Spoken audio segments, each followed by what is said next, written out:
Hello, my name's Alexei Novitzky, and today I'd like to walk you guys through the book, The Infinite Pool of Experience and Awareness. And it is basically a book I've written after sitting in meditation for many years. I'm a lifetime practitioner of meditation. I've been learning in my dreams since I was 5, and I have my bachelor's degrees in astrophysics, physics, planetary science, and astronomy with a master's in mechanical engineering. Before I even graduated college, I invented a skateboard. I got a patent on it, and I've taken it to the Smithsonian Museum, and I've been traveling, giving lectures on innovation, creativity, and green technologies, things like that. And for the last couple of years, I've sat back and really thought about my work. I've thought about the work that needs to be done, and I think we all need to come together in order to create a future that's in harmony for everyone. And excuse me if I'm stuttering through this, I'm kind of just going off the fly. And but what I wanted to do today was present to you my work. So this is the Infinite Pool of Experience and Awareness. So here we go. I'm gonna do a share screen. And basically this will take you step by step from modern accepted physics to understanding that that our consciousness is eternal, and that our harmony is what determines our potentiality. So here we go. So hopefully you guys can see the screen here. But basically, you can see that we start off with the first book in it called Your Influence in Space. And basically that shows that our body's light encompasses the entire universe in at least one or more relativistic reference frames. From that, we see that the speed of light is somewhat a limitation of a human perception and not really reality. That takes us into the second book called The Liquid Light State Universe, that describes the universe as if matter is forming at nodes of overlapping electromagnetism. And it also introduces the mind, body, and spirit diagram. From there, we realize that the Big Bang is the moment our universe collided with the crystal of time, and that we live in habitable zones of perception. That takes us into Time Atom, where we see that through this layering of conscious density, that our consciousness is eternal, and we can design interdimensional telescopes and interdimensional technologies. Then the fifth dimension basically ties it all together to where we see that the universe isn't really expanding, but based on which habitable zone we exist within would be our stretch and crunch ratio. Meaning as we drift closer to center of time, our experiences get denser. So black holes would become denser, but at the same time, the universe would appear to be getting bigger. So we'll go over all of this. This might be a longer video, I really don't know, but I plan on going as slowly as possible and really letting you guys see the step-by-step logic that I've taken to get to my conclusions and to my theory. Because I think if you guys really sit and watch and look at what I'm doing, I like second opinions, I like a third opinion. So if you look closely at the work I've done here, maybe science should kind of look at this a little bit, because I follow a very scientific method. So this first one is called Your Influence in Space. And basically, see if I can make this a little bit bigger. It primarily discusses the concept of space preparation, which shows that your light extends to the edge of the universe in at least one or more reference frames. So we start by looking at the human senses. We see that some senses come from evolving on Earth, some come from evolving around the sun, and some come from evolving within an expanding universe. After that, we go through the Doppler shift, because that's important to understand. And then we also look at gravity, and then also just in general, the nature of waves. All of these things are extremely important when it comes to understanding our position within space. And so starting off here with the human senses, not only did we evolve on Earth, which revolves around the sun, but we also evolved in an expanding universe, hence our sense of time. So basically, all of our senses come from evolving within the field of energy that we exist in, right? And so we go into Darwin's theory of evolution, where it says that all life extends from a common ancestor, and over long periods of time, they change to be better suited for their environment. And so here we have sensory evolution, right? Because as we evolve, our senses also evolve. And so we keep this short because it's somewhat of a stepping stone. And so when it comes to evolving on Earth, we can think about it like, what senses have we gained from evolving on Earth? And so here basically we say that when it comes to Earth, we basically can sense molecules and matter. And so when it comes to organs, well, we have the nose and the tongue, and they send electrical signals to our brain, you know, if action is needed or not. They can tell us if something smells good or smells bad. Based off that, we know if it's good to put into the body or to not put into the body, right? They can warn us of fires.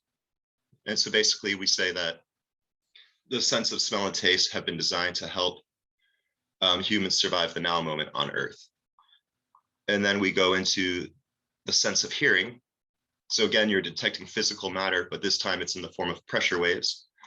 Pressure waves create the sounds you hear, and the range of hearing is directly related to the frequency of the being's vocal cords. That's why mice can't really hear the pitches of an elephant, and elephants can't really hear the pitches of a mouse, because a mouse is tuned to an elephant and an elephant is tuned to a mouse.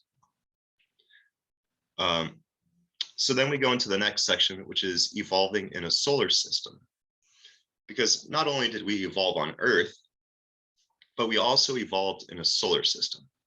And so when it comes to the organ, you could say that's similar to sound.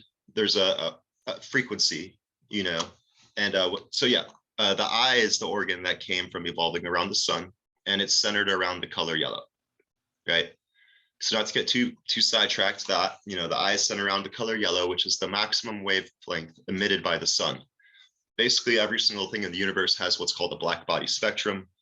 That's why humans naturally glow in infrared. The sun's maximum wavelength of output is just naturally yellow based off of the temperature. So the sun naturally glows yellow, and humans are naturally tuned to the color yellow. And so then we basically say that we also evolved in an expanding universe where, you know, light can travel from atom to atom, things can move around. And so based off of that, you could say that there's also a range of frequencies that we detect, because it's all related to our motion in relationship to other energies. And that's our sense of time. And so there can be faster senses of time, essentially, and slower, but not necessarily that. I'm more saying that the now is solid and exist. Or sorry, the past is solid and exist, but we can't physically see, touch, and taste it. The now is solid and exists, but we can touch it. And the future will be as solid as our now. So maybe it's basically saying that the future could be as solid as our past. And our sense of now is only tuned to the now moment, right? Because that's what's important for surviving the current offspring and surviving the current moment and producing offspring. And so now we say there's limitations of physical mediums, because not only do our organs, right, the ears, eyes, nose, tongue, and all that have limitations, but so do the materials that we're tuned to. For example, like the speed of sound travels a certain speed within air, and it travels faster in water. So the speed of sound changes, the speed of light changes, and that all depends on the medium, then you change that you're actually looking through. And so basically, here we just show that the speed of sound is related to density.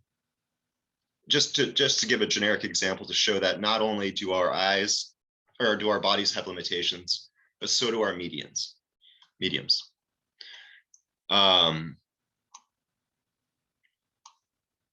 So now imagine if we did not evolve with eyes and we only had ears. You could say that our entire world and understanding of space would be directly related to sound. So we would theoretically think that sound is the fastest source of information exchange when it comes to movement through the universe. So I say at least we're smarter than worms. and talk about the worm and human politics. Basically, the smartest worm on the planet will never be able to understand human politics, right? And so we think we're so much smarter, but everything's relative. And so when it comes to human existence, which has only been about 100,000 years, and the universe has been 4.5 billion years old, well, there could definitely theoretically be a lot beings that are a lot older and wiser and have more advanced senses than humans. And so we just say here that light is the source of information exchange for human body. So the fastest source of information exchange when it comes to the natural human senses is electromagnetism. And so because it's our fastest evolutionary sense as far as information exchange, we think it's a limit of some sort. But that really comes down to perception, because we've been evolving from, you could say, a single cell. And as we gain senses, we gain awareness. So for light to be the fastest source of information exchange within the universe, even already we're showing that quantum entanglement is quicker, is an illusion created by the permeation of light within the universe and human consciousness. So I call that the universe's greatest magic trick, because matter will never look like it's traveling faster than light if light is the source of information exchange within the universe for human senses.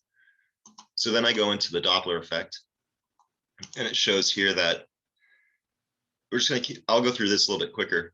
But so here we see that the speed of light being a limitation is somewhat of an illusion, although it still does have that relative crunching and stretching effect, right? And the speed of light is constant no matter which frame you're in. And that's done by, you can prove that through communications through satellites and things like that. And so now we go through the Doppler effect, where basically energy gets crunched and stretched based off relative motions. So just the example we give here is the train example, where basically if you're standing on a train, the train makes a constant hum. But if the train's coming towards you, the sound the train makes will be crunched. So it'll be like a crunched hum, a faster or higher pitch. But after the train passes you, it's a longer wave format. And so for the person on the train, you hear constant tone like, But for someone standing off the train on the ground or near the train, they hear the sound change. And so that's literally the sound waves becoming stretched and crunched. And so that same effect exists within electromagnetism as well. But with electromagnetism, what we notice too is that the speed of light is always the same. So you could say based off of your relative frame of motion, that determines how far not only has the light appeared to have traveled, but also what type of wave you'll experience. So the example here we give is someone's on Earth holding a yellow light.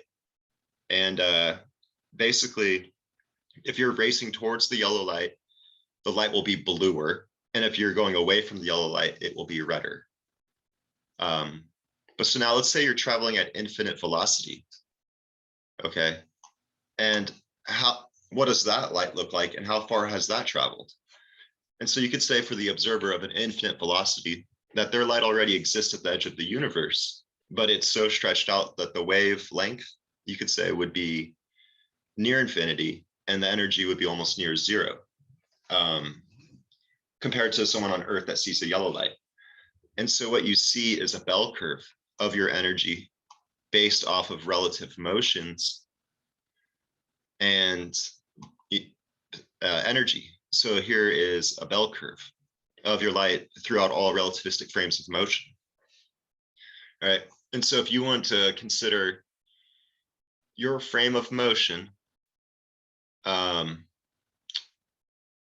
here at infinity versus your frame of the frame, you would see that the light already exists at the edge of the universe, but it takes time for it to get there.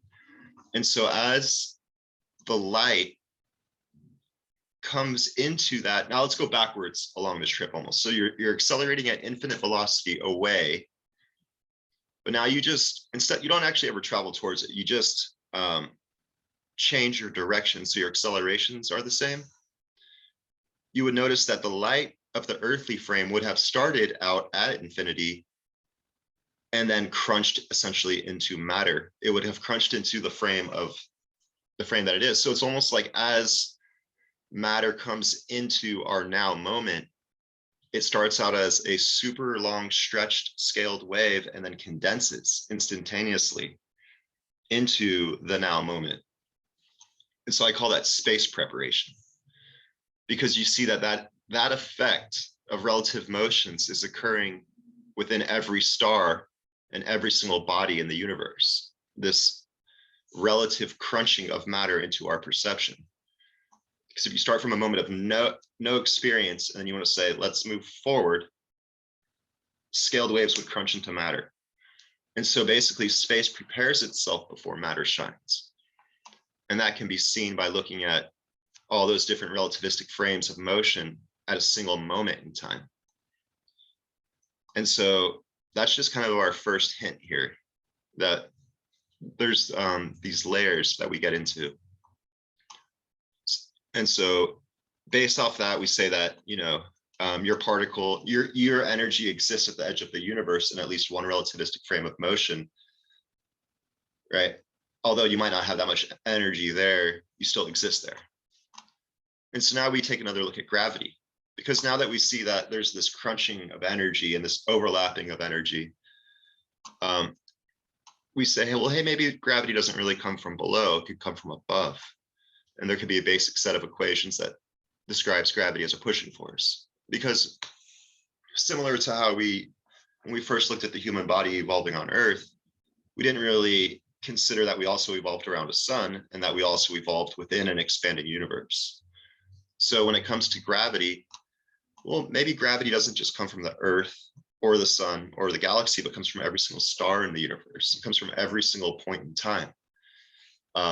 It could come from this space preparation, this synchronization of light, somewhat creating nodes of matter. But we get into that in a little bit. So you could say that you say gravity can come from above and that matter could be acting as shields. Instead, you can write the forces of gravity out different. So where instead of saying that gravity is a pulling force from below, you say it's a pushing force from above.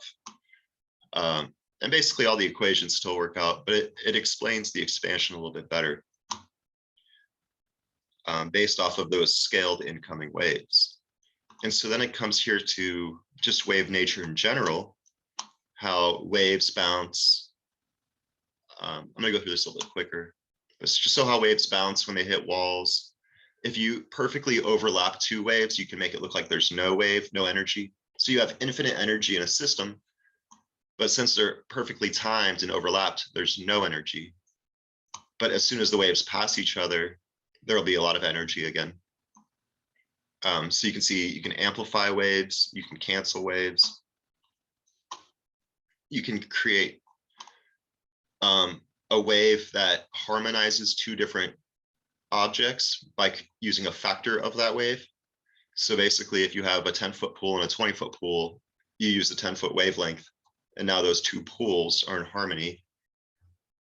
And so then basically we get into manipulating gravity to where if you see that gravity is coming from this scaled wave nature, essentially, of density, you can use the opposite energy to manipulate the incoming light state. Because we basically say that, so here's where we introduce the concept of the light state. So consider the concept of a light state within any physical spot in the universe. Light state could be considered the total amount of all electromagnetic energy that is passing through any point. Light state would vary at every point in the universe because of relative shielding and pressure sources. It is sort of a snapshot of the electromagnetic state. And so this really leads into the question, is matter just nodes of overlapping electromagnetism? Does it even make sense to say that gravity exists? Could it be an illusion created by space preparation? All waves overlap and their energy adds and subtracts. Matter is always in a constant form of manifestation, blipping in and out of solidity. So is it not temporary waves continuing on, passing through and continuing onward? Are we not peaks of the same wave? Does a photon not only become matter to another photon when the conscious observer is accelerating at light speed in the same direction? So let's now continue our conscious journey. The liquid light state universe examines the universe as if it's all light. Matter forms at nodes of overlapping electromagnetism, and we introduce the mind, body, and spirit diagrams. And so now we introduce the liquid light state universe, which basically shows that all matter and all light is basically a manifestation of overlapping incoming energy, right? We live in an energetic world. And so the first thing we do is we go back over your influence in space real quick and just do a quick recap on space preparation. We talk about the light state of the universe and the human experience. So basically, we say that the human body is a lot like an easy user interface, right? For us, it just seems like it's matter on matter, very simple interactions. We walk around, we drink water from cups, we do our thing. But when it comes to the electromagnetic state at the quantum level, there's a huge electromagnetic dance going on as your body is literally blipping in and out of solidity. And so we call that the electromagnetic dance. Literally every thought you have, every motion you make creates an electromagnetic dance with the incoming light state of the universe as we are constantly manifesting from this fluid of experience. And so you see that we're not really moving through space, but more so manifesting through space. And the body could be seen more as the easy user interface. It's the mind's spaceship. And so from there, we go into wave nature, just very simply again. And we talk about ways to detect the current light state of the universe. So since it's like a huge incoming scaled wave, you would want to have varying telescopes and dishes of different sizes in order to detect the longest radio wave to the smallest wave as matter is being crunched in from that, from the past, essentially creating our now. So we could detect that by looking for scaled waveforms. And so here we just talk about different dish diameters and how you'd want to use a variation of telescopes or energy detectors, antenna, to see these scaled waves. And so then based on that, basically, this is more futuristic. Once you understand the incoming light states of different objects, you create something called the manifestation tables, right? And based off of, you could say, volumetric light state flats, which would be like the incoming light state of a volumetric of a volume, but for any solid energy, you could call that a volumetric light state flat. And so once you know those, you could just, cancel matter whenever you want, kind of thing. And so then that leads into creating matter with knowledge of that. I think we're at a point too already where physicists have shined two lasers together and created little bits of matter. So that's kind of proving all that already. But this is obviously a more advanced version.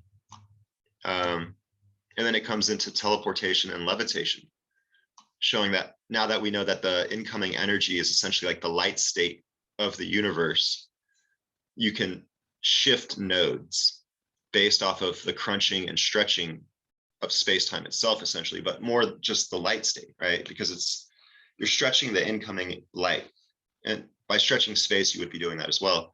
So there's not really a big difference between space-time and light state. It's kind of the same thing. So you create shifted nodes through gravitational lensing, but you could also do that by use of electromagnets, like electrogravitics over like 1,000,000 volts starts to do stuff like this. And then also geometric shapes, so like metamaterials. And so you notice that every single point now in our three-dimensional space-time essentially has a unique light state. And so for a conscious entity, you could say that your center point, well, so now every single point in space has a light state, so it has an incoming state. So this could be regardless of a conscious being inside it. This could just even be a stone. It has an incoming light state.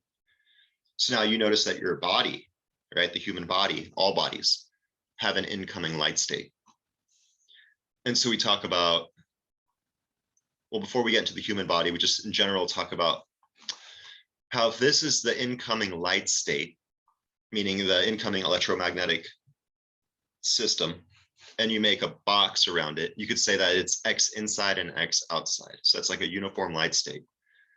And so now through the use of magic squares, you can continue to have it look like X outside the box here, but meanwhile using infinite, all kinds of different numbers of variations of numbers inside.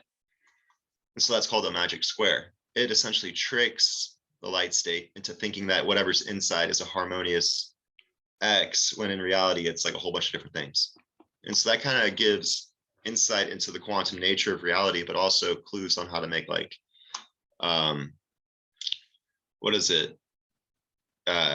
cloaking devices and interdimensional travel.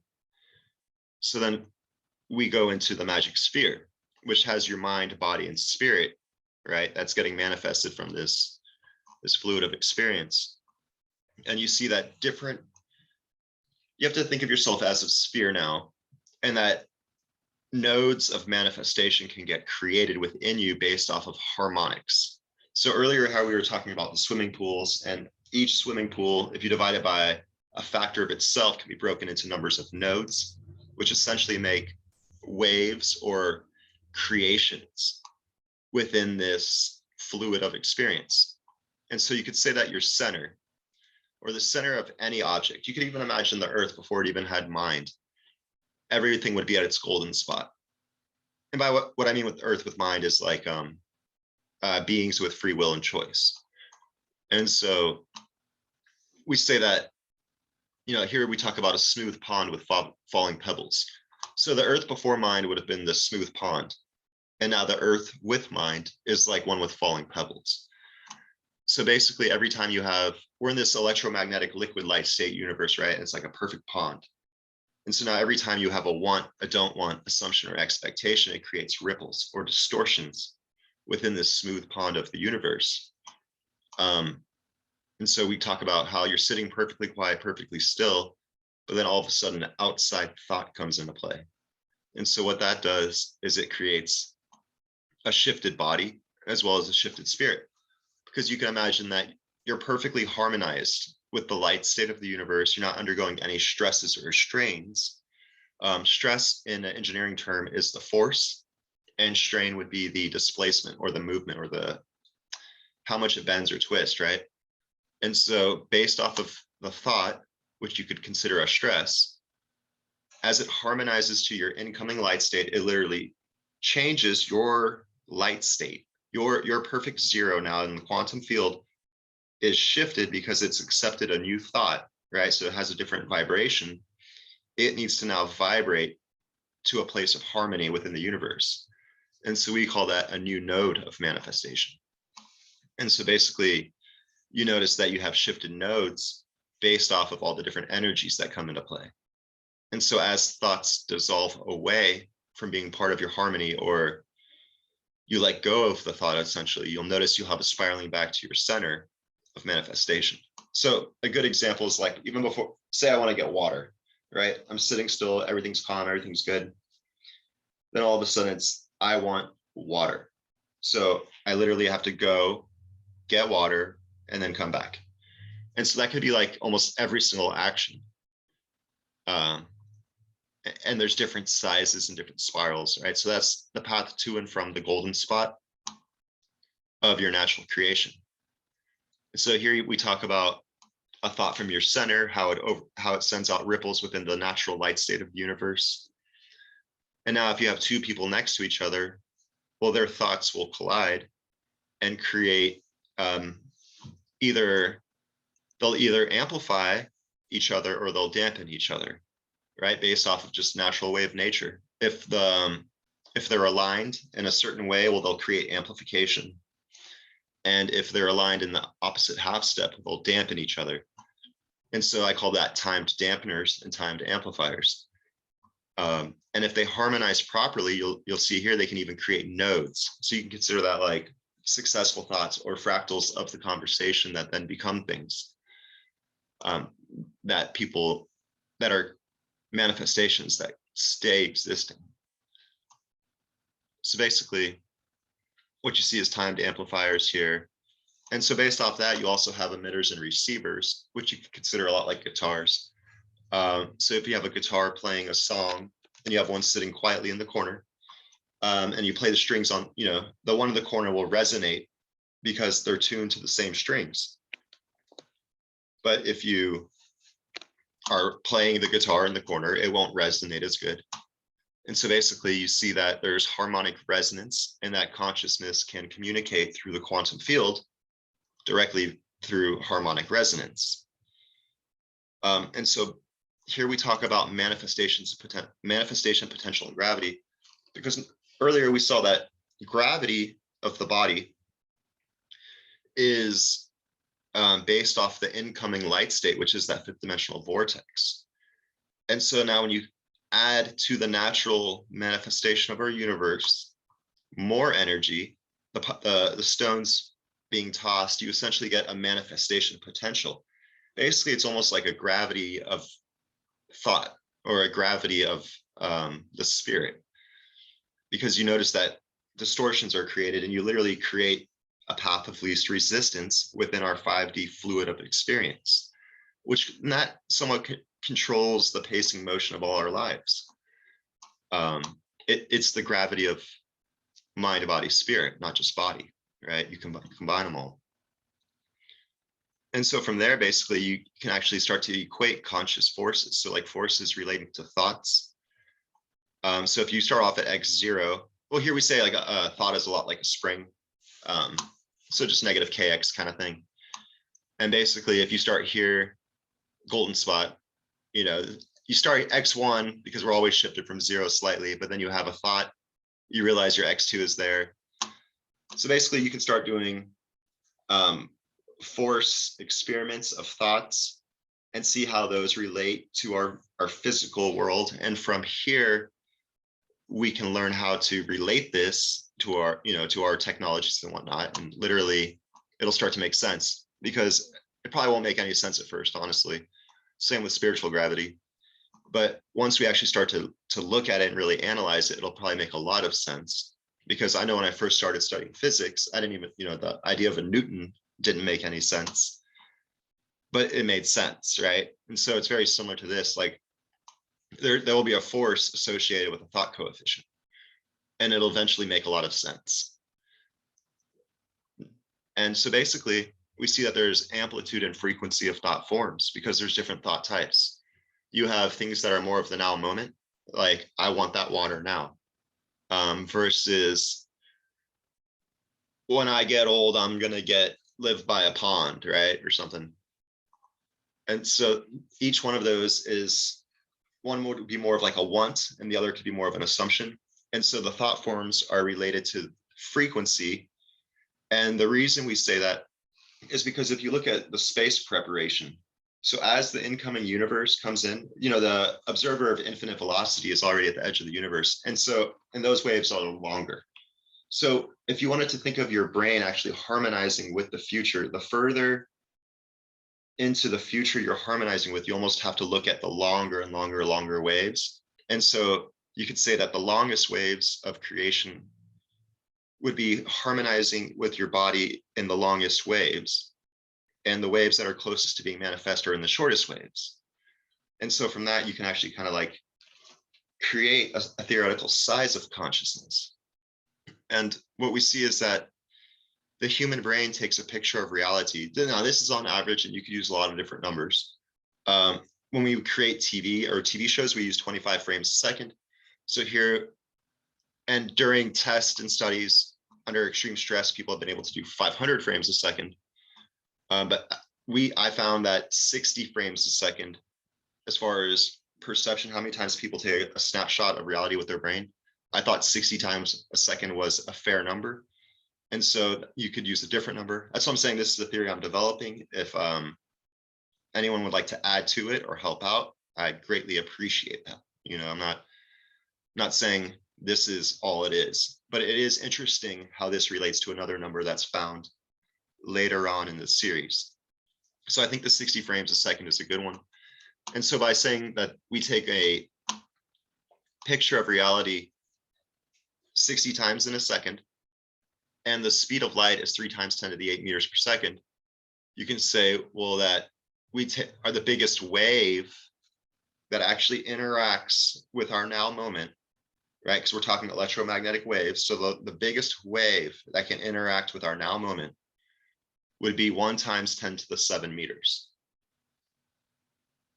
So that's just something to think about, right? So we say, hey, that's the biggest wave we can look at.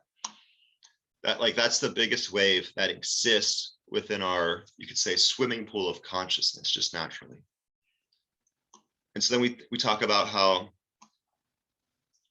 light crunches in the now, but space prepared. So you kind of have like space preparing towards you, but you also have your consciousness looking out. And so there's the overlapping of the two, right? And that creates our now moment. And so then it goes into spiritual gravity. And basically we say for like spiritual gravity, we kind of go with the km over r squared, more of like a radiated synchronous, more of like a radiated energy that falls off by r squared. But again, you know, you might want to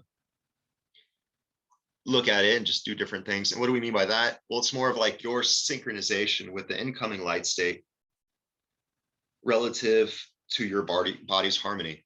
So your body is literally made of all kinds of different systems that are vibrating at different frequencies. You could say a Zen master, someone at perfect zero, is in perfect harmony with the energy that's coming towards their body. But since we all hold ego and posture and different things of that nature, we're literally kind of creating ripples on our own. And so that is what gives us the distortions within the field of energy to begin with, kind of. That's why that's why you even have an experience. And so like, you could say that you could have a light state harmony percentage, something that's 100% light state harmony. You probably wouldn't even be able to see them, because it'd be like the magic square, you would see right through them. But because we're not in perfect harmony with the incoming universe, our bodies are manifest. And so it's not like it's not perfect harmony. It's like that is the natural light state of your body, right? And so you could have disrupted spirit fields, essentially, like light state manifestations. And based off of the mind, body, spirit diagrams, you see that based off of how your light state changes based off your thoughts and wants, don't wants, and even just like cringes, subconscious cringes, you could say, it'll disrupt your spirit field. And so that'll cause you to harmonize to a new location. And so we call that spirit fields. And then what we realize is that, well, basically the only way that could even be potential is if we're orbiting a crystal of time. So it goes into just kind of methods you could potentially amplify your consciousness. Basically, if you detect your consciousness waves, you can, create a receiver and emitter station, so you can have an amplification of consciousness. And then you can also do spirit reflectors, so pyramids that help bounce the natural manifestation of your body to create more harmonized crystal within the fluid of time. So just a couple different things here, but what I think is really interesting is after all that, well, basically you realize the only way you can have a constant conscious preparation as well as the conscious crunching is if we're like accelerating at light speed. So it's like, from our perspective in the light state, we may see a new picture. There was once a moment when the earth was flat, the sun went around the earth, and that's what was. Then an awakening of sorts. We saw the moons of Jupiter and realized we may be the ones circling the sun. Our perception was backwards. We looked at the stars with our own eyes and we thought we saw all. Then a solar transit. Other solar systems became reality. The Hubble telescope then led to new foundations as millions upon millions of galaxies emerged into existence. We saw a smooth cosmic background. We saw evidence of a Big Bang. We are one grain of sand, one galaxy in the vast ocean of space. Now we see evidence of conscious preparations as space constantly crunches fluid waves into solid existence. What could that mean? Are we not back here on Earth again, saying the sun travels around us? Is this still not just another perspective in which there's a bigger circle? Does the Earth not orbit the sun? We see space preparing in our direction. However, it is all in motion.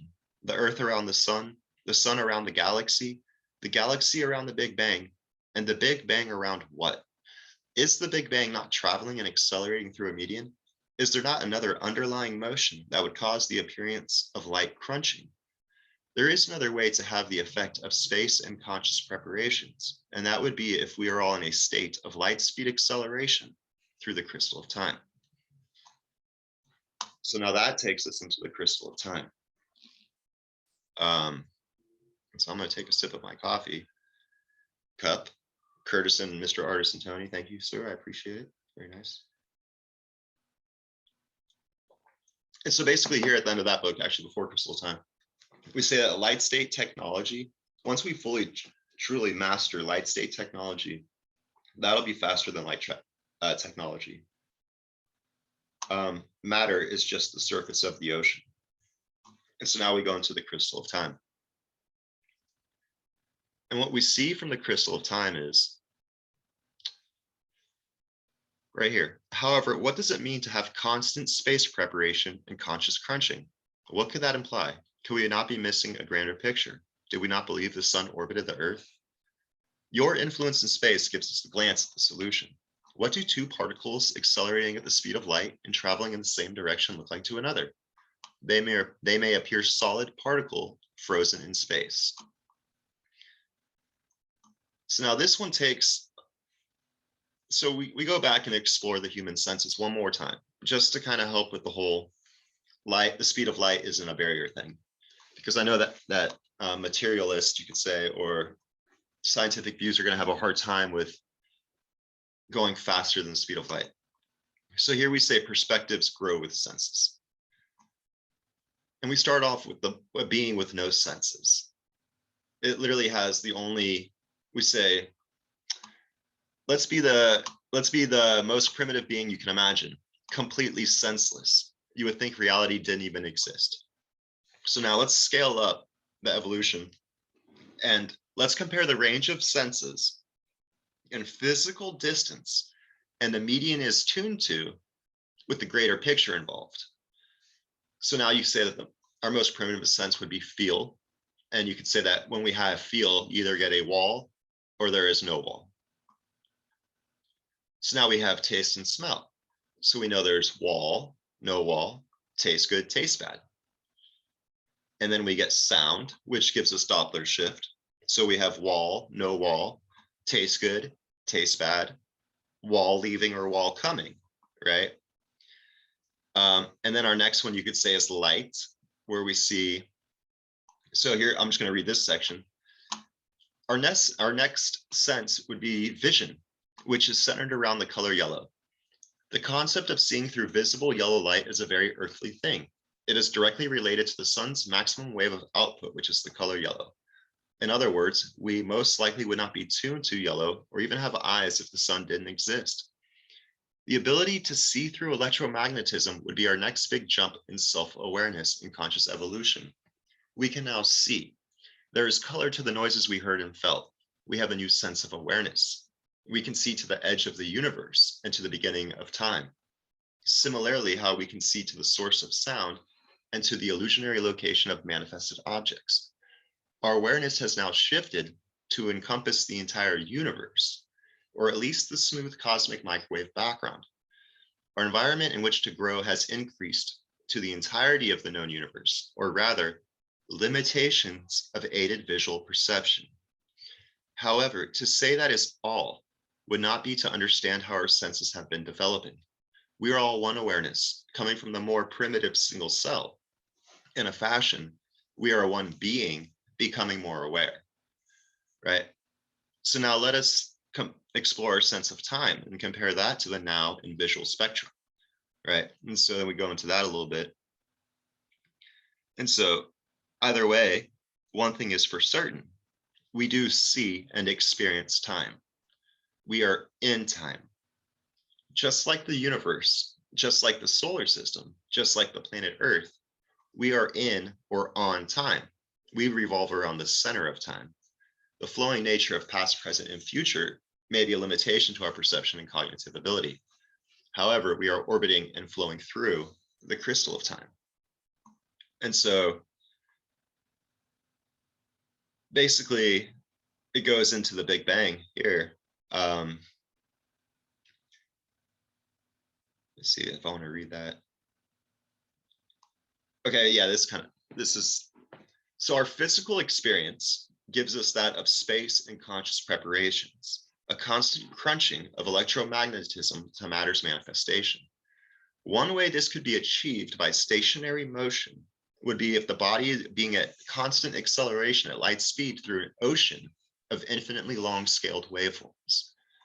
And so now there's basically two motions associated with never ending constant acceleration. And one is to have a constant force from behind you, and then other is to be in an orbit, like changing in an arc or path. And so for the bit model here, we say that we're in an orbit, just like everything in reality, it orbits. And so the Big Bang, right? We talk about the Big Bang a little bit and the accepted scientific view of the Big Bang, but that still leaves questions like, what's the source of the Big Bang, right? Why did it take time for subatomic particles to come into existence? Why is the universe expanding, and where is it going? So with this new realm to explore, with our new model, the crystal of time, let's take a look at this Big Bang theory. And so just to keep it as simple as possible, we say the Big Bang was the moment when the universe collided with time. Now we're just going step by step here. And so what does that even mean, right? So you have a field of energy runs into another field of energy. It's almost like a glob of energy falling into an orbit. Let's just say that at first. And so you could say the sense of light. So the very first event would be that the universe would collide with the barrier of the crystal. We're going to say that's the moment of the Big Bang. Immediately after that, you could say particles were too hot to solidify. The universe was in a state of subatomic lava. So maybe it was too hot or it was too cold, but either way, the soup wasn't the right temperature to solidify. So is that actually a fundamental property of the universe, or is that a fundamental property of time? So now when we consider the concept of the Goldilocks paradox within the solar systems here, we know that, Venus is too hot for water to be in solid, liquid, and gas. Mars is too cold, but we say the Earth is just right. Earth is what we call the habitable zone around the sun. It's the distance that allows for water to be in all three phases, solid, liquid, and gas. And so you could say that when the universe first collided with time, it wasn't in a favorable position for subatomic particles to form. You could say that time was too hot and dense, and that there may have been like a thick crust as the universe collided and then broke free of time. Subatomic particles started to solidify as the universe found a more favorable position within the orbit of time, one where matter could exist and light could travel. And so what would be the boundary distance from the center of time where matter could exist, right? What could potentially create this subatomic Goldilocks zone? And so right here, from the first two books, we say perhaps it is the moment or place of conscious crunching. It is where the acceleration towards center is the speed of light. It's where matter is in constant manifestation, right? You have to be accelerating at the speed of light. And so that's a certain distance from the center of a bigger structure. And so what does that even mean? What could that imply? Could there be other distances where matter may manifest and therefore physical reality?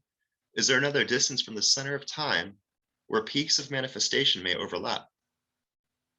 And so we say for every common factor, there would most likely be peaks of manifestation within this fluid of time. And so that gives you the different habitable zones from the center of time. And so then basically we notice that, so you notice there's these rings already that come out from the center of time that are habitable. And those are all related to acceleration towards center at light speed. And so you could say that just like if anything's orbiting, if it goes faster, then the orbit needs to be bigger. And if it goes slower, the orbit is closer. And so as the universe expands, you could say that it's slowing down in its orbit. and drifting inward. And so that would be the habitable spiral of perception as our universe naturally expands within this, you could say, black hole, ultimately, if we're accelerating towards center at light speed. And so we call our distance from the center of time one manifestation unit. It's just a generic thing, kind of like Earth to Sun is one astronomical unit. We're just saying one manifestation unit. And so now let's assume a constant velocity. So when you assume constant velocity, you notice that you have the distinct habitable rings related to your current position. And based on which ring you are in is how thick the experience will be. And you can see that right here because you have event field densities, and they become less dense as you get further away from the center of time. And so we talk about dark matter and how basically dark matter is more native to time than it is our universe. And that it seems that matter within our perception seems to be forming around dark matter, almost as if dark matter is like a cardiovascular system or like a crystalline structure that exists within time. We show how that dark matter varies across time, is probably different in different times. Dark matter varies across the different event lines as well. And we show that the expansion of the universe could potentially be caused by a drag between the incoming energy, original energy state, and that of the fluid of time. So you would get a natural expansion of the universe. But then we go back and we relate it to the liquid light state universe and the concept of the magic sphere. And we notice that each one of those habitable rings somewhat relates to each one of these nodes of manifestation that are created from the quantum state. So basically you get the concept in general of conscious preparations, space crunching, and shell jumping. So the idea of shell jumping through those different layers of experience based off of your light state harmony. Because if you're in an inner ring, you would be existing in one of these. So, but if you harmonize your sphere to get bigger, now you've jumped shells. So that's conscious preparation, space crunching, shell jumping. And that's the premises of time atom. So we go back to the magic sphere and we talk about magic square again, and then conscious preparations and spirit harmony relationship. So literally through your conscious preparations, you have a relationship to the incoming light state based off your shell jump. And so then it goes into the concept of an exiting universe. And ultimately, is consciousness native to time, or is consciousness native to the universe? Good question.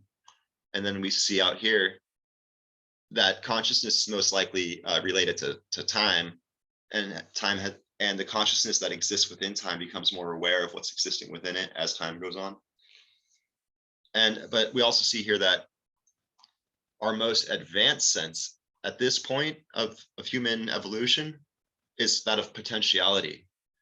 And we write that here. Although our senses have evolved to detect more complicated structures, they basically still say the same thing.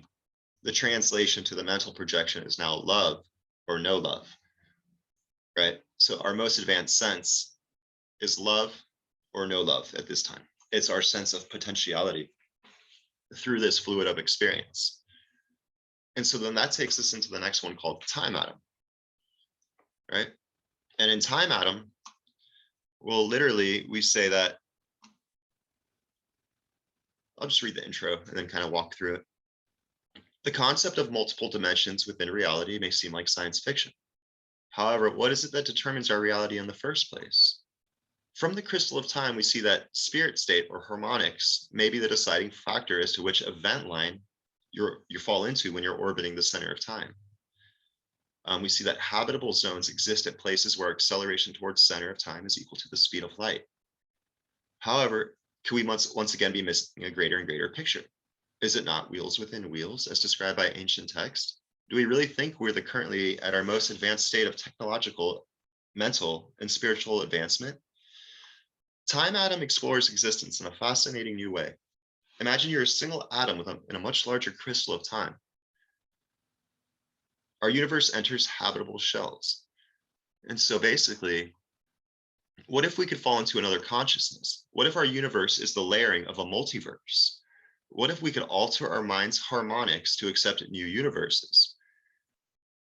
For every action desired, there's the most appropriate physics. Here we will develop a new technique for body manifestation within an alternate dimension of space, time, and consciousness. And so basically we do a quick recap of the Crystal of Time book that shows how that comes from the other three. And 1 second. All right. And we talk about the habitable spiral of perception. And then we go into the concept of time atoms. So like, what is a time atom? And the easiest way to describe a time atom is that it would be like a conscious set. And so I would be a time atom. Someone else would be a different time atom. A different being would be a different time atom. And every single time atom can accept different universe types. And so we keep it really simple. We say there's a table of time atoms and there's a table of universes. And so we kind of just theorize a little bit on the different orbits. So we say there's a TA1 that can accept one universe. A TA2 can accept two universes. So just really simple, kind of creating the time atom model and creating the universe model. And basically, we go through the TA3, 4, 5, and we take a look at how time atoms would theoretically pack based off of the periodic table of elements. Because you could say that the TA1 would be similar to hydrogen, 2 would be like helium. You know, based off the number of shells, you could pick an element from the periodic table and say it kind of packs like that. Just to give people an idea of the scaled nature of reality, like, because our consciousness is like a crystal almost to bigger experiences. And so this goes into conscious or time atom packing, showing how different grains or crystals can form. And you could say that pyrite, which is 2 sulfurs and 1 iron, with that whole time atom crystal structure system, could be a lot like ocean life, protozoa and starfish, right? So within every pyrite, you could have this entire conscious event happening. And so it goes into cluster origins, talking about different grains that exist within the crystal of time. How basically this could be one family, this could be another family, but they're completely separated because they're different grains within time. And so they both have different conscious experiences. But what we really notice is that an altered state of consciousness is what affects perception the most. And when you have an altered state of consciousness, literally your brain harmony is different. And so relating this solely to brain harmony, just keeping it very physical and physics related, we see that you could say that each harmonic in your brain gives the user a different experience. So like delta waves range, let me see, I should have that chart somewhere. Oh, we don't go there yet. So delta is like sleep, right? And the hertz is 1 to 4, and then alpha is a little bit bigger. But as the brain harmony increases, so does experience. Just keep it as simple as possible here. And so we're looking at the brain waves of the human. And earlier in the liquid light state universe, we saw that the biggest wave perceivable was a 1 × 10⁷ meter sphere. And we got that by just saying conscious snapshot times speed of light. Now, in the crystal of time, what we notice is that there's habitable zones related to acceleration towards center at light speed. That's a different thing. That's how fast something is circling you in order to create a frequency. And so basically what we say is, if that's our biggest wave, then theoretically this should be the longest wave perceivable. And so we got the 1 hertz delta wave, right? And we said it, so you have something accelerating towards the center at light speed, and it's orbiting 1 time per second. It has a certain diameter. That diameter matched almost perfectly in an astronomical sense to the number of the cloud diameter of the longest wave perceivable, which ended up being a brain wave, right? The delta wave. And so basically, you could say that the delta verse, which is the conscious creation of brain harmony tuned to 1 hertz, may exist in a cloud that orbits the center of time at a radius of 5 times 10 to the 6 meters. So that based off of that concept, you can now create diameters for each harmonic within your brain, right? Because our waking state is alpha and beta. Our out of body experience is slow and fast gamma. Our sleep is delta and theta. So the alpha and beta is our wake state. And here we just, to keep the math and numbers easier, basically, and to make it really simple, we said alpha was 10. And we divide that by 2. That puts us into theta. Well, that's like that's a stage of sleep. You divide that by 2, that puts you in delta. That's your deep sleep. So every factor of 2 actually gives the user a completely different experience within the fluid of time. Because you notice the slow gamma, if you were to get beta verse and multiply that by 2, now you're in the slow gamma experience. But you multiply that by 2, you're in the fast gamma experience. And at that point, you're having out of body experiences. You're interacting with, for stories or whatever, you're interacting with angels and elves, and you're having a different experience. That's almost like the next step into that afterlife almost. And so by almost just multiplying your factors by 2, you could say that there's a new universe or a new experience of harmony, of electromagnetic density to experience. And so the Aliverse is the next theoretical one after fast gamma. That would be 160. And the demiverse would be 320. And so now here we can create a more defined time atom model, where each one of these rings is associated to the harmonic resonance and the cloud diameter of the actual conscious harmonic in an acceleration towards center at light speed way. So that gives you the dimension of conscious density, right? And so now back to the magic sphere, you can actually see how the magic sphere relates to the different dimensions of conscious density. And so delta is the 1 ring. When you get the 4 harmonizing, you get your theta. And then if you were to continue basically putting this bigger structure inside one of those, you get your alpha. And you can just keep harmonizing your magic sphere to get your different densities of conscious density within the fluid of time. And so basically there's delta, there's all the way up to slow gamma, and this, someone harmonized even more. And so you can use like TMS and technologies like that in order to create, magnetic cranial stimulation. I forget the actual term there. So based off that, you see there's clouds of universes, and based off of your conscious harmonic is which cloud diameter you're essentially tuned to. And so you can make cloud technologies, is what I call it, where you can literally shift the incoming light state by stretching, crunching, and twisting to have your natural alpha and beta state harmonize to those different layers of experience. So you could say that through the use of a magnetic vortex with the proper ratio, you can literally harmonize your alpha and beta state to a fast gamma layer of reality. And so this is basically an example of a normal dimension. And then this would be one that's been shifted to the Noviverse. And the Noviverse is what I just call the rings inward.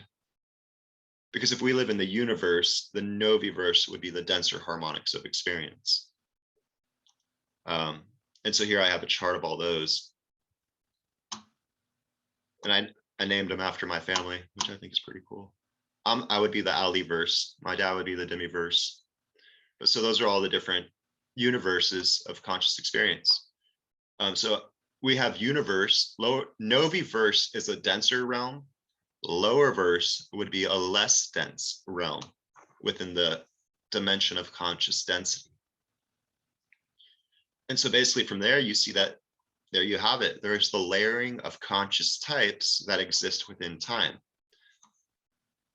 And so based off of that, you can build an interdimensional telescope, which literally will stretch and crunch space and twist it in order to have, the different layers fall within our natural waking state of reality. And so when you understand that those stretches and crunches and they're harmonizing with the different layers, you can look for natural portals to other dimensions as well. And you see that at the magnetic hotspots on the Earth, there's vortices that come in. And so you could say there's natural portals to other dimensions all over space and time, dimensions of conscious density. And it's very interesting to see how there's megalithic structures that have been designed at those, and they seem to have been used for interdimensional telescopes of sorts. And so then we do a relationship between what people claim to see the tunnel of light and what looking down an interdimensional telescope would look like. And very similar, you would have the entire universe would expand outwards. So the whole wall would be a white periphery. It would be rotating at 4 times per second. But then as the incoming universe fell into the habitable spiral of perception, it would be solidifying and coming out of the middle and becoming a view. And you could literally just look at another universe through a tunnel of white light. And so that would be like what the interdimensional telescope would look like if you're looking through it. And so from that, basically, we see that we have a light state harmony at the moment of conscious shift is really what determines our next experience. And so the easiest way to relate that at first is to dreaming. If you go to sleep thinking you're upset, or if you go to sleep upset, you're going to have bad dreams. But if you go to sleep happy, you'll have happy dreams. And when it comes to light state harmony and conscious shift, you could say the last experience we all go through is the 80 harmonics. And so perhaps that's what we would call karma in modern times. And so that basically takes us into the 5th dimension, which is the next book. And so from here, we actually put all of that together to have a better understanding of what's going on. We take a closer look at space preparation and conscious crunching. And so we say, what is matter and what is light? Are they not the same energy being perceived in 2 different ways, all created by a single motion? Let us look more closely at the concept of space preparation in combination with conscious crunching. We know that habitable zones for human consciousness exist when accelerating at light speed. This allows for human consciousness to properly harmonize with the natural flow of space-time to create an experience that consists of matter and light. Let's now look at an orbit through time and see how our accelerative reference frame warps a singular energy to create all experiences, right? So now if this is our smooth field of energy, and we need to explain now space preparation, conscious crunching, and all that stuff with one motion through one fluid. And here it is. So if we're accelerating towards center at light speed, but we're flying tangential, right? That we would have, that's our frame of motion. So based off our frame of motion, we have a stretching and crunching of space based off Lorentz contractions and time dilations. And so something that you would actually end up seeing would be something like this, to where literally, as you approach a spot into the future, this area would be crunched and then stretched away. If you're in the dead center here, and then as you leave that spot, so in the past, everything would be crunched and stretched back the other way as it returned to normal. So what you're literally our accelerative reference frame is being magnified. Our perception of the now is being magnified into existence as we're orbiting this greater structure. And so half our matter comes from the inside of time and half the matter comes from the outside. And that would be the denser experiences and the less dense. And so as the two overlap, they create a now moment, which is perceived by our consciousness and is related to everything else. And it creates all the relations of matter with matter, light with light. That is our now moment in the physical. And so from that, you see that there's the size of experience based off of the different orbits that exist within this fluid. And so based off the table of universes, you can see that each shell is actually 1/4 of the diameter of the one that's bigger. And if you want to know the diameter of the 20 hertz wave, which I like to call the beta waking universe, that's a 25-mile sphere. And so then if you wanted to say what's the diameter of the 80, that was a 25-mile sphere, and that would be the land. 80 hertz is like the land of elves and angels. And it's just really interesting because that actually almost ties back. I don't write about it here, but it definitely ties back into other theories I've heard of inner Earth, outer Earth, and how there's magnetic vortices that create tunnels into inner and outer Earth. But so basically you can look at the complexity of your experience and analyze the magic sphere. And you see that for every density of thickness you travel through, you're able to get 64 times more the information. So in a delta wave, you would have 1 bit, but in the theta, you would have 64 more times that. And so then in the alpha, you get 64 times that. And then in the beta, you would get 64 times that. And so basically, every layer of experience becomes more and more dense and carries more information. And so all that is basically happening within this black hole that we were describing earlier, the crystal of time, right? This vortex. And half our matter is coming from the inside, half the matter is coming from the outside. And so you have the densities of experience creating your now moment. And that all exists within a black hole. And if you consider tangential motion, you notice that E becomes greater than mc squared, because E equals mc squared is the matter associated with the now moment and does not consider the synchronization of the light state, meaning the synchronizing of all of our personal wants, don't wants, assumptions, and expectations. All of our choices of free will still need to synchronize, right? And so when you talk about tangential motion through the fluid, just in general, you could say that kinetic energy is associated to 1/2 mv squared. But if you know that you're accelerating towards center of time at c, you know there's a relationship to your tangential velocity and your distance. So we basically say that you get a tangential energy associated with the synchronization of the light state, meaning the choices of all free will and don't want, and this general synchronization of objects of 1/2 mcr. So the total energy is actually more than E equals mc squared because you have tangential motion. And so to relate that, we say that perhaps that's the energy of consciousness or the energy of synchronization. It's the energy that allows experiences to occur. And based off of the habitable spiral of perception and the fact that the universe is expanding, we notice that we're drifting inward. Because as we drift inward, the matter would appear to crunch more and the light would appear to stretch more. So that actually explains why black holes are getting denser and also the universe is expanding. But as we drift inward, we see that there's an evolution of consciousness at the same time, because we gain higher harmonics of conscious density as we drift inward. Because a being, any conscious being, wouldn't be tuned to a flow of space that they have never existed within. So as we drift inward, we gain densities of conscious experience. That's related to the habitable spiral of perception. And so just in general, I call this the spectrum of experience. And you could say that when the universe collided with time, it fractaled out into the spectrum of experience. And so knowing that we have distances associated with conscious density, I map that out here. And I call this your daily orbit through conscious density. And each one has a distance associated with it in different times, where you're at different distances and regions within the vortex.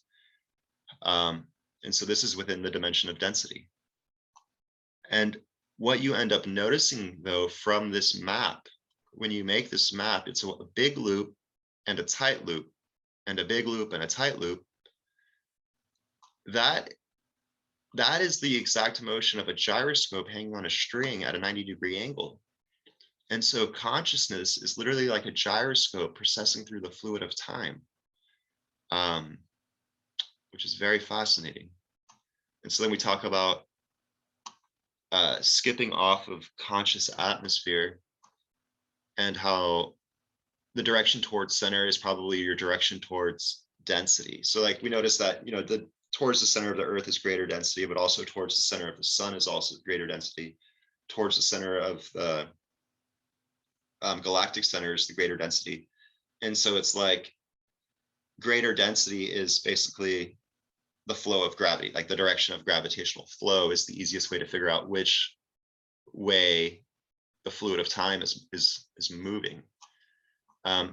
But so based off that, we notice that there's a natural ascension through time as well. And including the mind, body, spirit diagrams, we see that there's a silver spot and so as the universe naturally drifts inward, the body, the human, is also naturally drifting, gaining higher harmonics of conscious density based off of their wants, don't wants, assumptions, and expectations.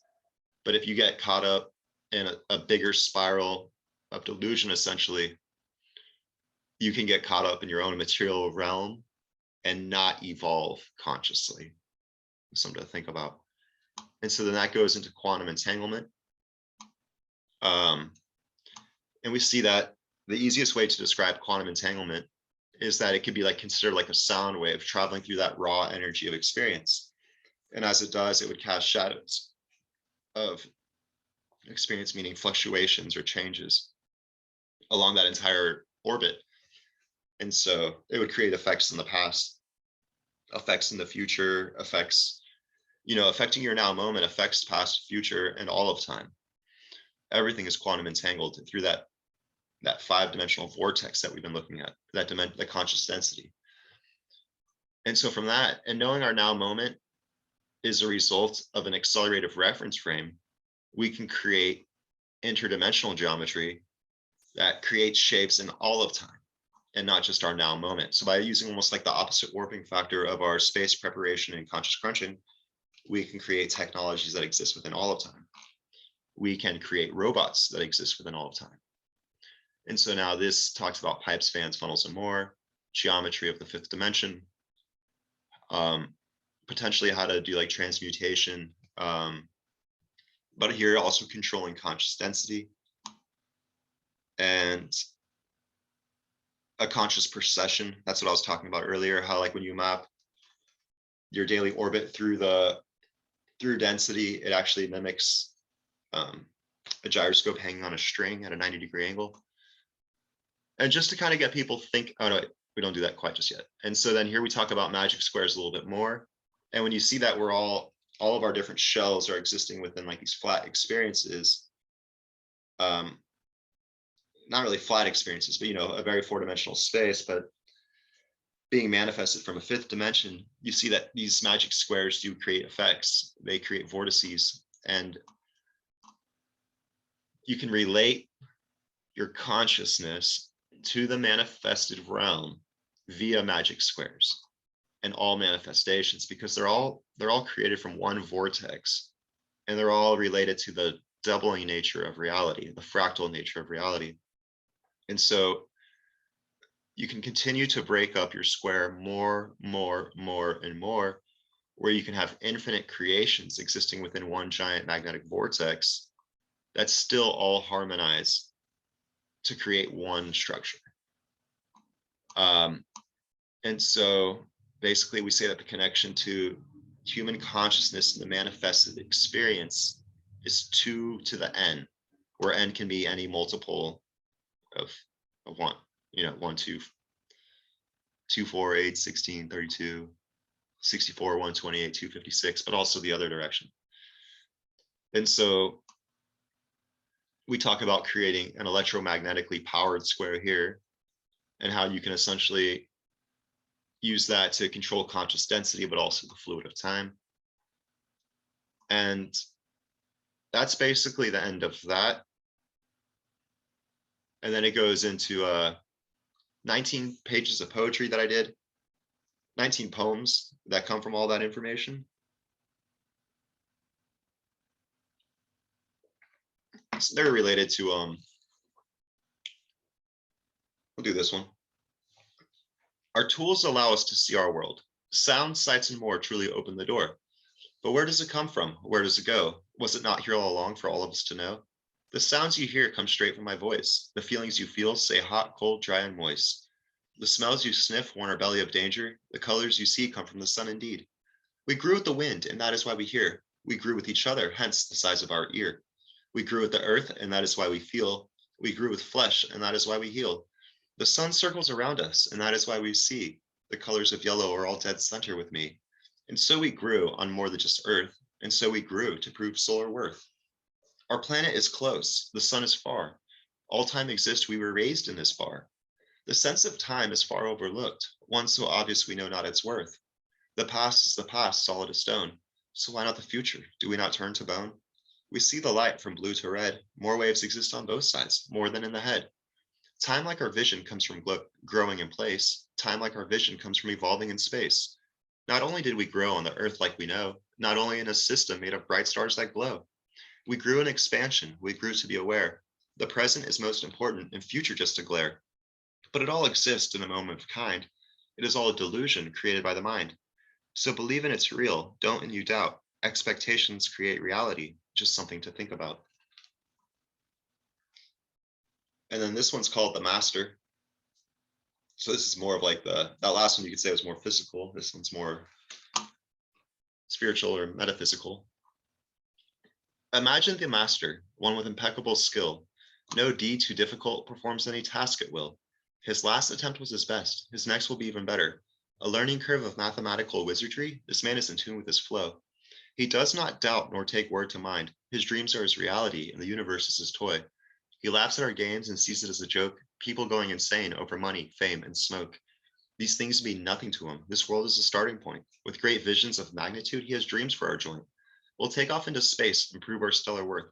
Physically and mentally, they must both be of birth. Our bodies have flown to the moon and beyond, but now our minds and spirits be gone. A body exists with all three in play. The master thinks of this and has this to say. Our bodies have proved forth, yet our minds lag behind. Physically we fly, but spiritually we grind. All three must rise as a single solid unit, body, spirit, and mind, all three of a kind. Let's lose focus of the physical, we can see that indeed. Let's focus on the mystical, for that creates new seed. These seeds will grow and turn man to know that the master's flow comes from a creator's woe. It cannot be touched with the physical as you like, for his knowledge is a gift for everyone's delight.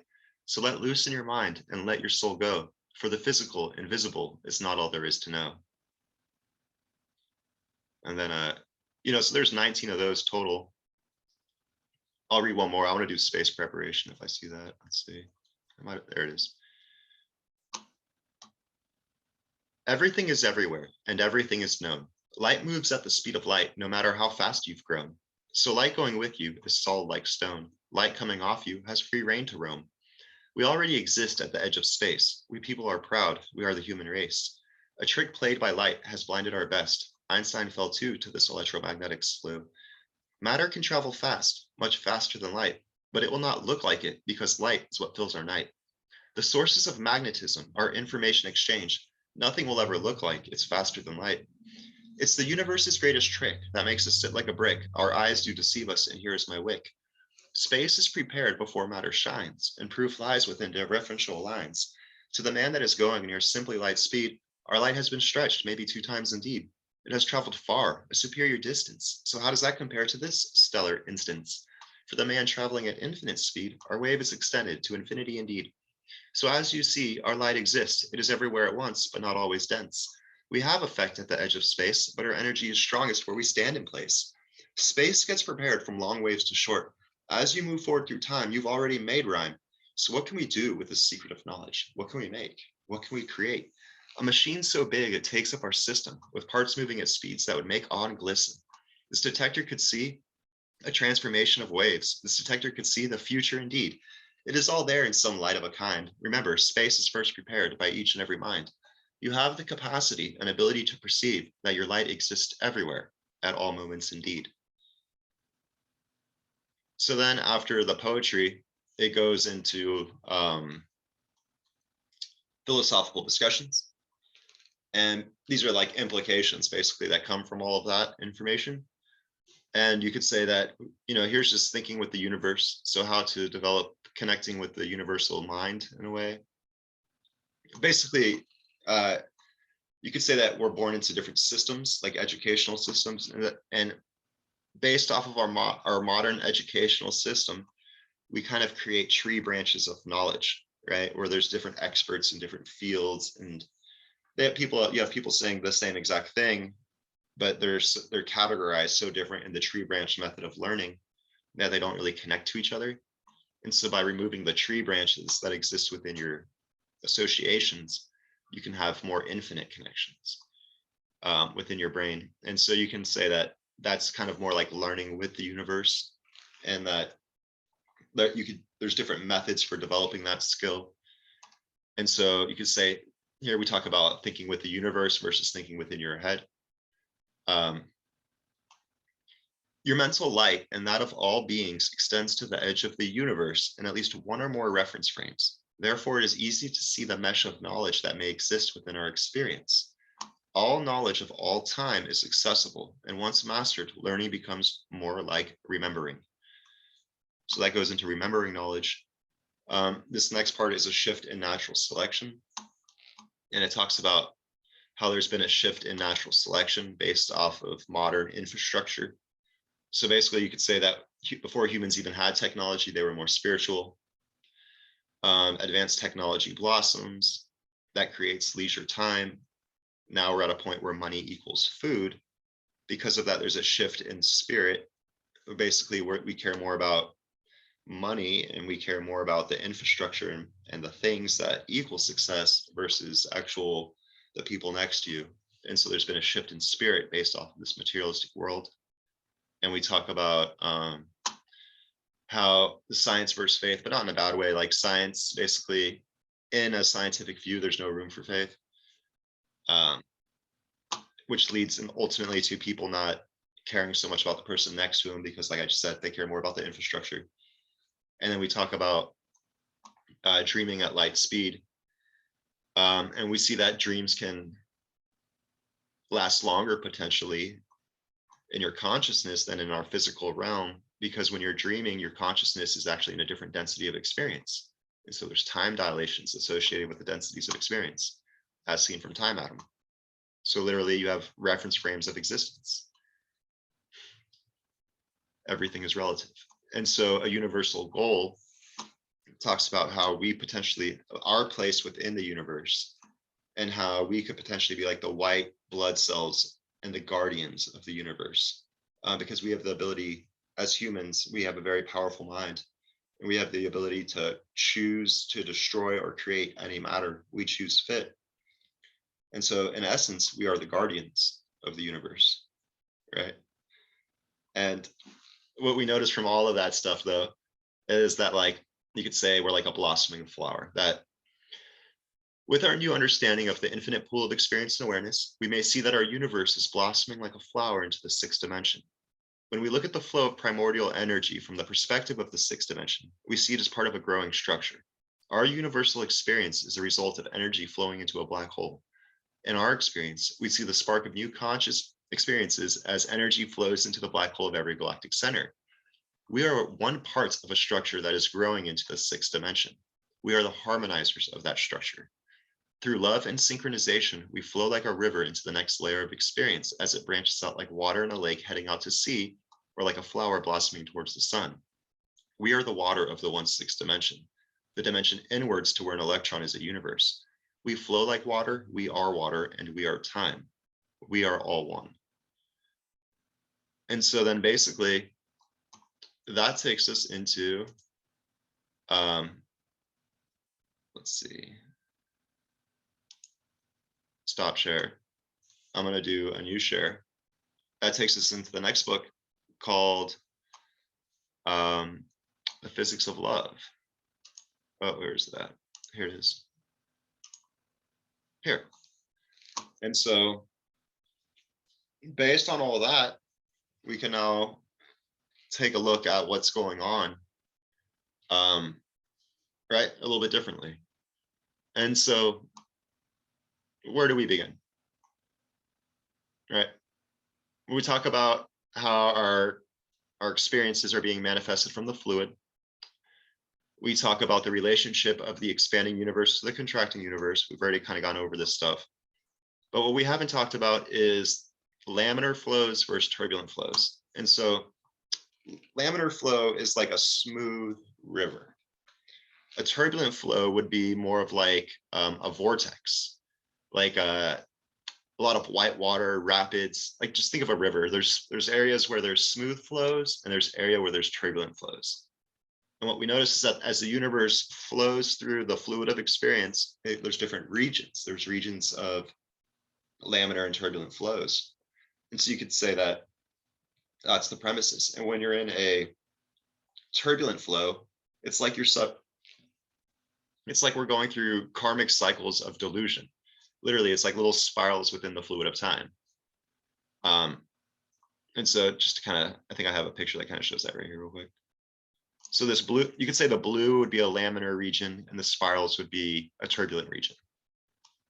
And so just to kind of go through the book step by step, we say that there is an intelligence in stillness. Basically, there's an intelligence in stillness because we notice as the universes or energy drifts inwards, it gains higher harmonics of conscious density. So based off of the stillness of, you could say the laminar versus turbulent nature of the quantum state is the type of intelligence that can actually exist there. Because if the energy is very turbulent, it literally cannot drift inward properly to gain higher harmonics of conscious density. So literally, there's an intelligence in laminar flows, but I like to say there's an intelligence in stillness.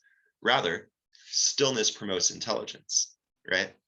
Because as we drift inwards, we see that we gain higher harmonics of conscious density, and we also see that there's time dilations associated with each one of those different harmonics of conscious density, to the point where we're literally 1 second of perfect stillness could equate to 130 trillion years of evolution in a dimension that's been shifted 6 times.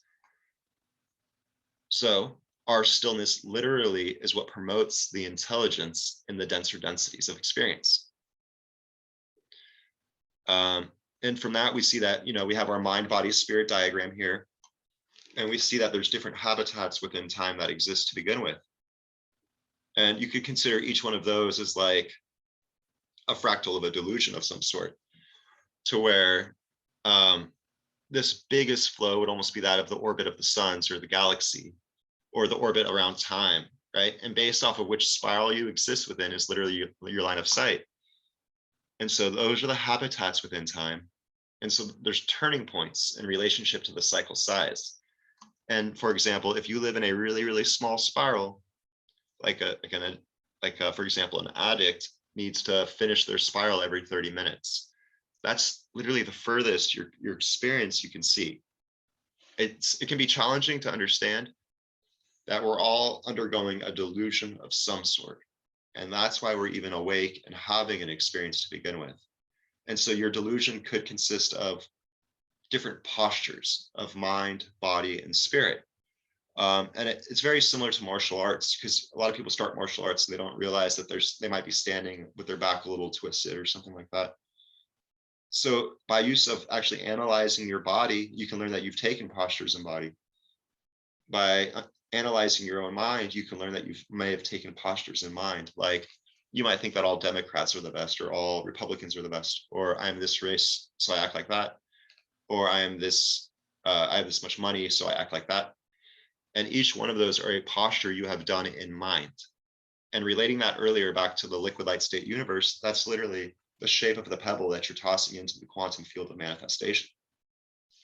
So we learn that we can take postures in mind, body, and spirit, right? And so from the different postures you have taken, you have different spirals within the fluid of experience. And as you remove delusion or change your posture, you connect to the bigger flows of reality. But what I'm focusing on in this section is postures in mind, body, and spirit, and how you can use your, what I call posture control, healing through posture control. Because if you have a good knowledge of your mind, body, spirit, energy state, you can literally walk up to someone that's in a spiral of delusion or in a spiral of pain or some sort, and walk them to the greatest laminar flows of reality. And so now when we relate the paths that we all take as we have our conscious evolution through our experiences, you could say that this would be someone that had never experienced a pacing. They never experienced doubt or some type of delusion. A good way to think of that would be like the Dalai Lama, and they have like a really, really good reincarnation every time, and it's the same, and they never experience doubt or delusion. And so then it goes into what our normal average human looks like, you know, probably me or whoever, anyone else is watching this, where we all suffer these different delusions throughout our life, and we need to remove them before returning to zero.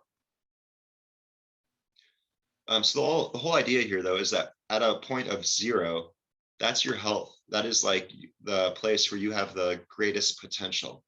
You have the greatest potential of mind, body, and spirit. It's like your strongest stance.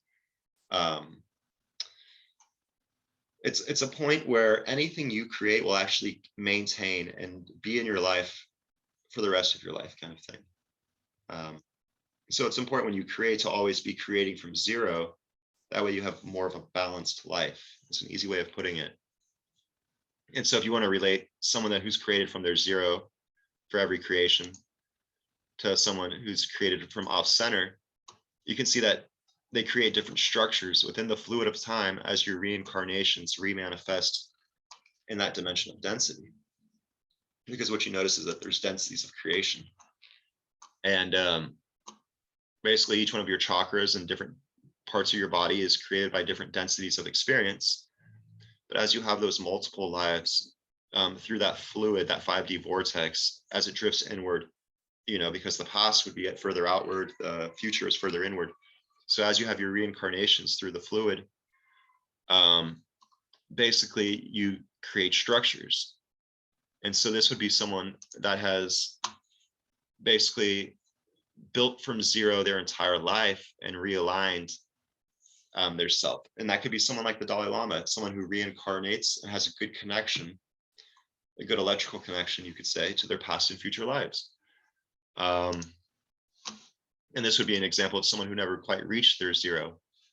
But what you notice is that as you dissolve delusion from your current now, your future and past states also get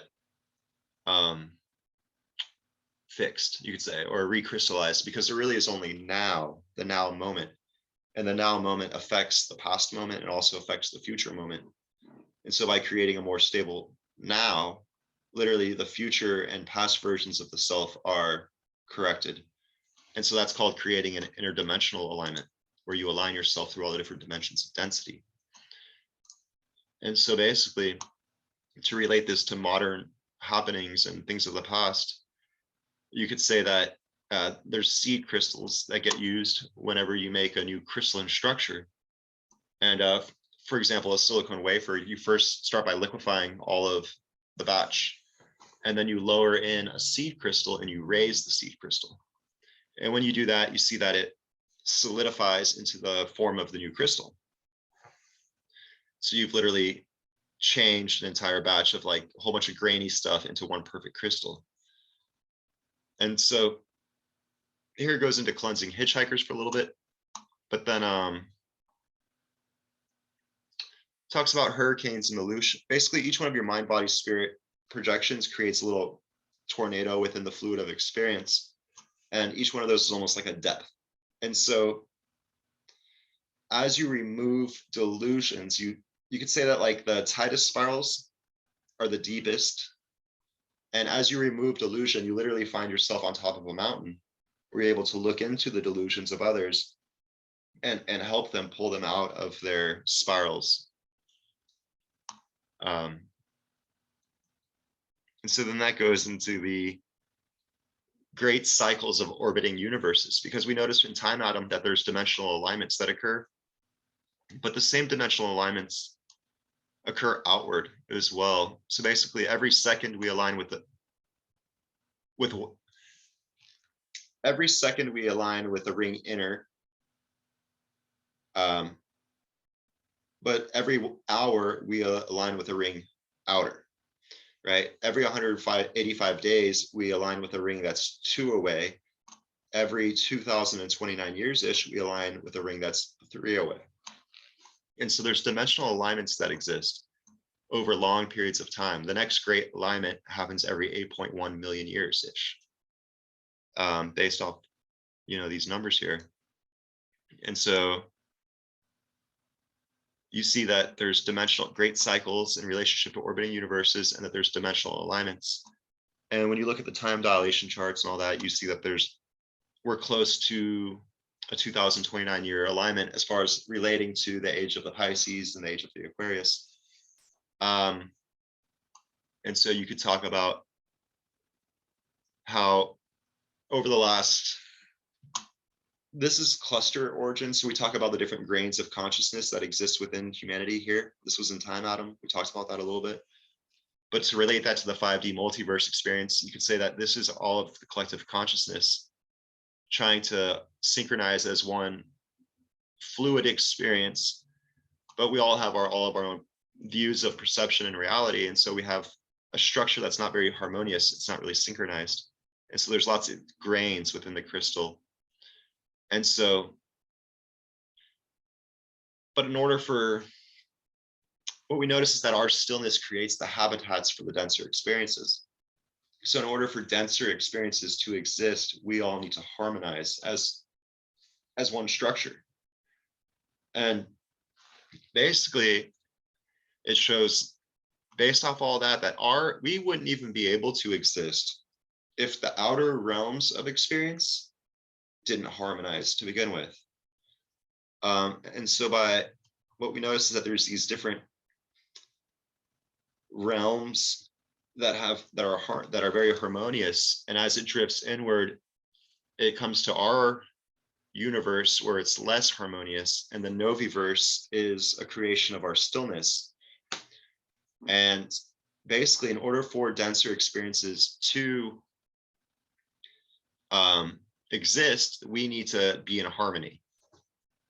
And so it shows that there could potentially be a somewhat of a melting of mind, body, spirit distortions at this point in time, based off of those 2,000 year cycles, and that a golden chain of reincarnated beings, seed crystals, could be coming into our experience as that 2029 year dimensional alignment occurs.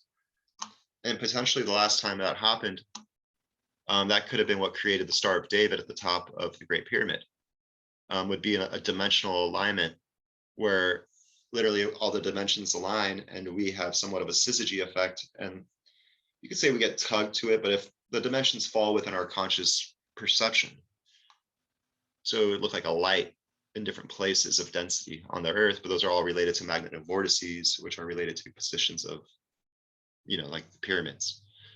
And so basically we see that that's kind of somewhat the ushering of the Age of Aquarius. And we notice is with the release of UAP and all that stuff, that you could say that great shifts will occur within modern science and religion. And that with this new understanding here that I'm showing you guys, we realize that, I'm just going to read this final line, the Age of Aquarius. You may now see how a single solid crystal of mind, body, and spirit may cause the rise in consciousness of a once entirely melted collective. Mankind has had the technology to travel to the moon and beyond for over a century. However, it is important that all three, mind, body, and spirit, rise together. This new spirit will be one that combines both the modern benefits of societal structures with our prehistoric method of mate selection. With our new ability of compassion and understanding for how we influence the denser harmonics, the denser experiences of creation, we may be better suited for exploring these unforeseen realms.